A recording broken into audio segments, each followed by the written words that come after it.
오늘은 창세기 12장 10절로 20절 말씀을 가지고 위기를 기회로 라고 하는 제목으로 묵상 나눔하도록 하겠습니다. 먼저 10절 말씀, 아브라함이 애굽에 거류하려고 내려갔으니 그 땅에 기근이 심하였음이라고 했습니다. 약속의 땅 가나안에 들어가 제단을 쌓고 주의 이름을 불렀던 아브라함은 기근이 들자 약속의 땅을 버리고 애굽으로 내려갑니다. 본문에 우리에게 주는 교훈이 있는데 하나님께 묻고 행동하라는 거예요. 낯선 땅에서 기근을 피해서 애굽으로 내려간 아브라함의 행동은 그리 잘못된 것 같아 보이지 않습니다. 문제는 그가 이에 대해서 어떻게 해야 할지 하나님께 묻지 않았다는 거예요. 그 결과 그는 애굽왕 바로에게 아내 사례를 빼앗기는 결과를 초래하고 말았습니다. 믿음의 사람들은 문제가 생길 때마다 하나님께 아뢰고 어떻게 해야 할지 하나님의 뜻을 물어야 합니다. 그렇지 않으면 아브라함처럼 약속의 땅을 떠나서 하나님의 계획을 망가뜨리고 진짜 큰 위기를 만나게 되는 것입니다. 지금까지 사역을 해오면서 제가 깨달은 것이 있어요. 약속의 땅에도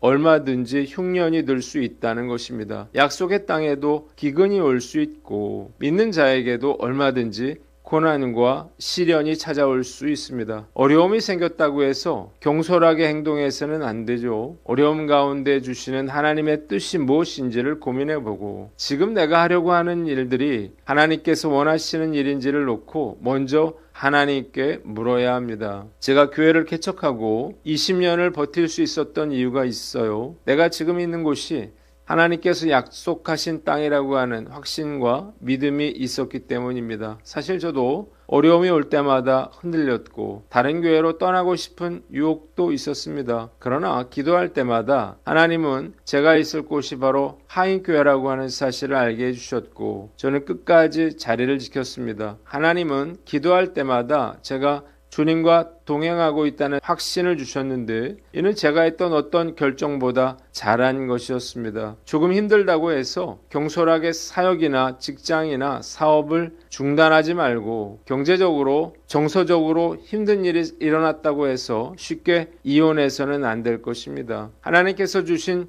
약속의 땅을 잃어버릴 수 있기 때문이에요. 기근이라고 하는 상황과 형편을 보지 말고 왜 나에게 그런 어려움이 왔는지 문제의 본질을 볼 줄 알아야 합니다. 고난이 올 때 고난 가운데 담긴 하나님의 뜻이 무엇인지를 먼저 물어야 하는 거예요. 만일 나의 죄 때문에 일어난 일이라면 하나님 앞에서 엎드려 회개하고 연단의 과정이라면 참아내야 할 거예요. 지금 당장 불편하다고 해서 무조건 피하려고 하지 말고 먼저 하나님의 뜻을 구해야 하는 것입니다. 사실 말은 쉽지만 기근과 같은 위기 속에서 내 생각을 내려놓고 어떻게 하면 좋을지를 하나님께 묻는 것은 결코 쉽지 않습니다. 하나님께서 즉각적으로 응답하시지 않기 때문이에요. 그러나 그렇더라도 계속해서 하나님께 물어야 합니다. 포기하지 않고 물으면 하나님께서 응답하십니다. 앞으로 또 어떤 힘든 일이 일어나더라도 내 생각대로 하지 않고 먼저 기도로 하나님의 뜻을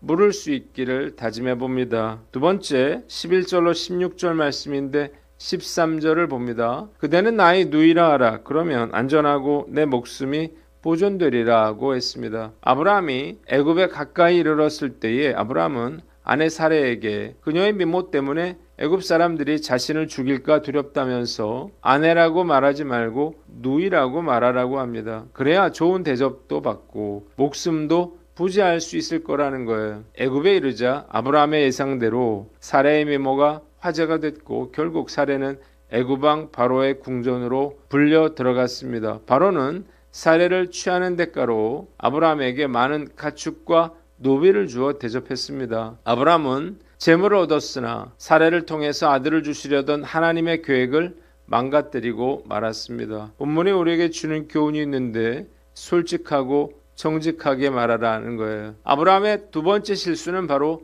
거짓말이었습니다. 자신의 목숨을 건질까 하여 아내를 누이라고 속였어요. 물론 아브라함이 아내 사레를 누이라고 한 것은 완전한 거짓말은 아니었습니다. 정말로 이복 누이이기 때문이에요. 그러나 이전의 사례는 아브라함의 이복 누이였을지 몰라도 이제는 하나님의 언약을 함께 성취해야 할 아내이고 자기 생명을 지키기 위해서 이용할 존재가 아니라 자기 생명을 걸고라도 지켜야 할 존재였습니다. 그의 거짓말은 그와 사례에게도 화로 돌아왔을 뿐만 아니라 하나님의 구원 사역을 망가뜨리는 매우 어리석은 짓이었습니다. 제 딸이 어렸을 때 엄하게 혼을 낸 적이 있어요. 아브라함이 아내 사례를 누이라고 말한 것처럼 제 딸이 애매한 거짓말을 자주 했기 때문이에요. 그런데 사실 저도 이런 애매한 거짓말을 하고 싶을 때가 있습니다. 그래야 손해가 되지 않고 이득이 되기 때문이에요. 전부 사실이 아니면 결국 거짓이 되는 것입니다. 악한 과정에 선한 결과란 있을 수가 없습니다. 선한 결과는 반드시 계획과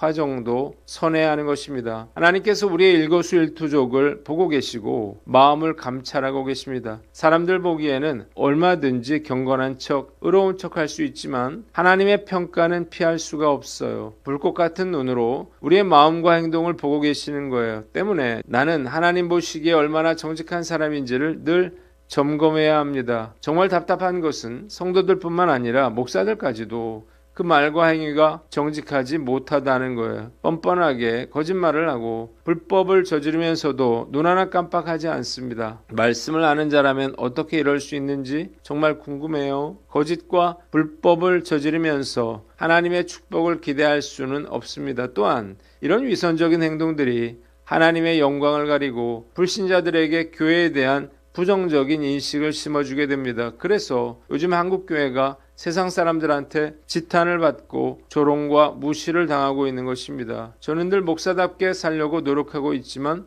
정말 쉽지 않습니다. 그러나 결코 포기해서는 안 될 것입니다. 날마다 하나님 앞에서 정직하게 살기 위해 치열하게 노력함으로 목사다운 목사가 되기를 간절히 기도합니다. 마지막으로 17절로 20절 말씀인데 18절을 봅니다. 내가 어찌하여 나에게 이렇게 행하였느냐 라고 했습니다. 그러자 하나님께서 즉시 개입하셨어요. 바로와 그 집안에 무서운 재앙을 내리신 것입니다. 사례가 아브라함의 누이가 아니라 아내라는 사실을 알게 된 바로는 아브라함을 크게 꾸짖고 사례와 그의 모든 재산을 돌려주어 이집트 밖으로 떠나게 했습니다. 본문이 우리에게 주는 교훈이 있는데 합력하여 선을 이루실 줄 믿고 끝까지 믿음의 길을 가라 하는 것입니다. 하나님의 개입하심으로 아브라함의 거짓말은 탄로났고 아브라함은 이방인인 바로에게 크게 책망을 받았습니다. 신앙인이 하나님의 사람답지 못하면 이방 사람들에게 책망을 받는다는 사실을 알아야 합니다. 그러나 하나님은 이 일이 전화위복이 되게 하셨어요. 바로가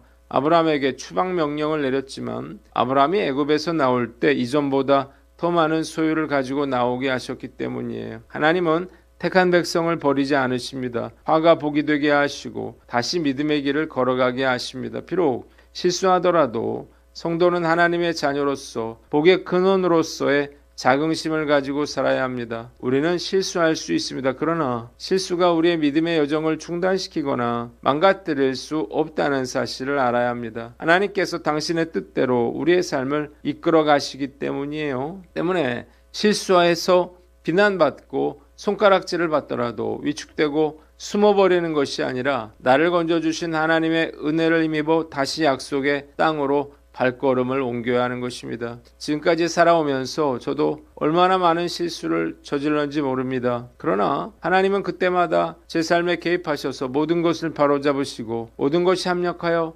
선을 이루게 하셨어요. 전적인 하나님의 은혜였습니다. 얼마나 감사한지 몰라요. 앞으로 제가 또 어떤 실수를 저지를지 알 수 없으나 하나님의 선하심과 개입하심을 믿고 끝까지 믿음의 길을 달려나갈 것을 다짐해 봅니다. 기도하겠습니다. 하나님 아버지, 하나님께 묻고 행동하며 솔직하고 정직하게 말하고 하나님의 개입하심을 믿고 끝까지 믿음의 길을 가게 하여 주시옵소서.